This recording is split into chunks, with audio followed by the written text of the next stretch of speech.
family and all the brave sisters and strong mothers present here. I consider this my honor to be present here. Thank you very much. It's International Women's Day today, March 8th, a very significant day for women. I wish you all best wishes. I wouldn't say Happy Women's Day because happy is still very far. So, yes, and 2022 theme, the International Women's Day theme is Gender Equality Today for Sustainable Tomorrow. But then we still don't see any equality today. We still see a lot of atrocities happening today. That means we can imagine how sustainable or unsustainable tomorrow can be for the women here. And yes, today's theme is women's safety, not just a slogan but right to dignity. Of course, there is a saying in Kannada, Beline eddu hola medhage. In the sense, the fence, it is actually put to protect the land. But then instead of protecting the land, if the fence attacks, that is what is currently happening. We have the slogan, but instead of protecting the beti and helping the beti study, we see that the rights of the beti is being taken away. So it is an irony today, unfortunately. And when it comes to safety, we generally think of, the word safety means, how do I put it? In the sense, something against danger, a protection against danger. But generally when we speak of safety, we speak of sexual abuse and domestic abuse. But then safety is much more. Against any kind of danger, it can be even to protect ourselves if we want to educate ourselves. As girls, if we want to go to school and college, we need to be safe even there. And outraging the modesty of girl child in educational institutions, it's a shame. So there is nowhere safety to be seen. That is very unfortunate today. And yes, women actually have to face tragedy both at the workplace as well as at home. At home, if we have domestic violence, in the workplace we have sexual abuse. We know from the Me Too movement, we thought as we stepped into 21st century, women are free and women are safe. But then the Me Too movement showed that women are not at all safe at the workplace also. It's very, very unfortunate. And even a 9-month-old baby is not safe. Even a 9-month-old baby is raped, a 90-year-old old woman is raped. It is definitely not because of the clothes that the woman is wearing. Because now we see that even if a woman is trying to protect with a piece of cloth, even that is being protested today. That is the unfortunate situation today. And in India, the culture in India, they say, right, beti is like God, devata, it is like an angel. But then when we do such abuse to God, in which society is God abused? Answer me. That is really the stark reality of today. And we, unfortunately, we are not aware of our rights, which is the reason why, some vested interests are taking us for a ride. For example, Article 91A of the Indian Constitution says that all the citizens of India have the freedom of speech and expression. When we say speech and expression, it means we have the freedom to express ourselves in any way we want. Even if we can, we can choose to wear what we want to choose, unless it is against decency and it questions the morality of the society, of the country. But we are not doing that. And Article 21, right to freedom of life, says that it amounts to right to freedom of a dignified life. Dignified life matlab izzatdar zindagi. So we all deserve to live a dignified life, and it is guaranteed by the Indian Constitution. So there is no way that a state can take away that fundamental right from people. And to protect the fundamental rights, we have Article 32 or Article 226. The beauty of these articles is that in case our fundamental rights are violated, we need not go to a local court. We can directly go to the High Court as well as the Supreme Court. So judiciary is there to protect our constitutional rights. We should be aware of our constitutional rights and fight for it.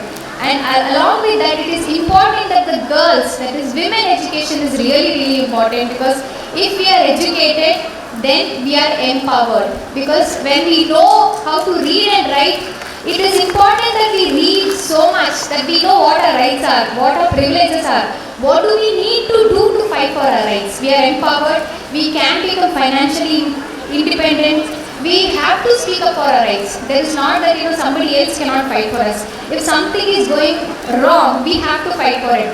Unfortunately what happens is, अगर किसी घर के मतलब किसी घर की लड़की की रेप हो गई है तो people will be like why should we fight, it's not our business, right? Unfortunately that is not the thing. We should not wait for crisis to happen in our own house. If one girl is being harassed, it is the duty, boundary duty of all of us, fundamental duty of all the citizens to fight for the girl child.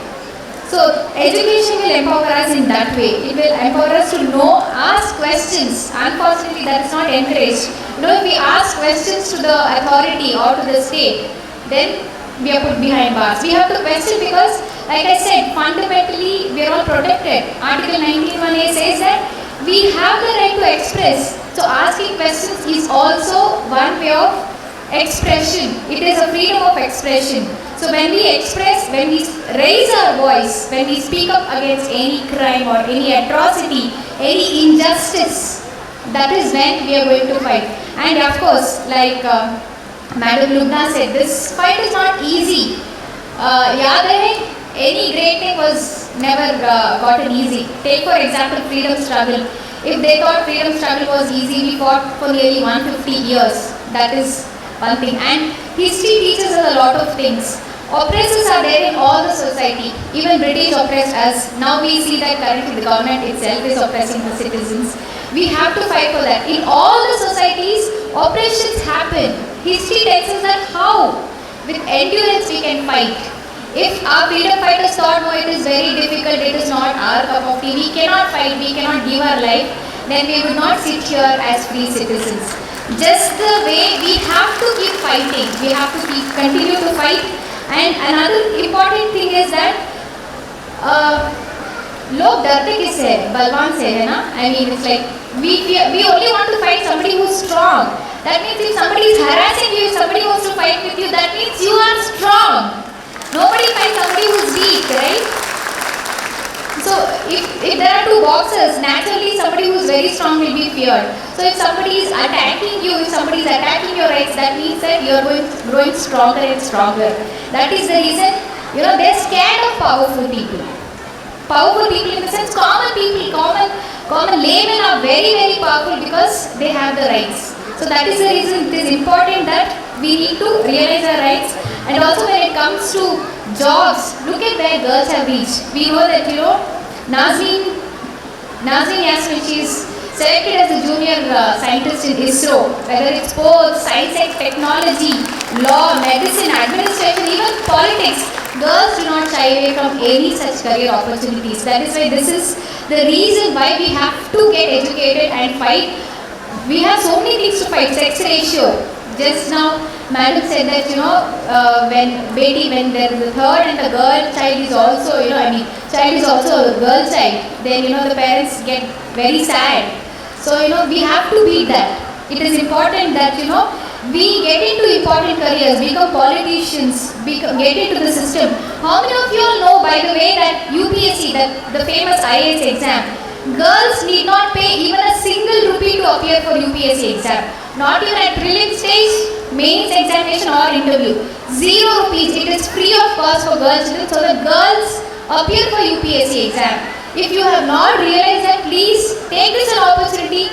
Just like freedom fighters said, jail bharo, girls should just fill the democracy, you know, fill the administration. You know, post bharo movement should be there for girls. And unfortunately, Dalits, tribals, minorities, rural women are always the target of any such injustice. And also the recent hijab issue, it is very unfortunate. Maybe some people might ask, why such a big issue out of it? But then you have to realize why that issue was made so big. It was not at all an issue in the first place. That is the thing. And if you ask, how can one person make a change? John F. Kennedy said, even one person can make a change. And we here have Alia and her friends. Just number 6, only 6 people who has you know, the advocate madam said it's become a national issue, but actually it has become an international issue. So that means, you know, 6 students took us, you know, issue in a small village to the global level. So that means, you know, that the power of one person is really, really important. And Mahatma Gandhi, we are from the nation of Mahatma Gandhi. From non-violence, we saw how he achieved independence. Towards the end, what I would like to say is, जो लोग गलत करते हैं उनमें इतना हिम्मत है, जब हम सही करें तो हमें कितना हिम्मत होनी चाहिए, लाख गुना हिम्मत होनी चाहिए. So that's what I would like to say. If you are doing the right thing, please do not step back. Please do not be afraid. Keep going ahead. Thank you.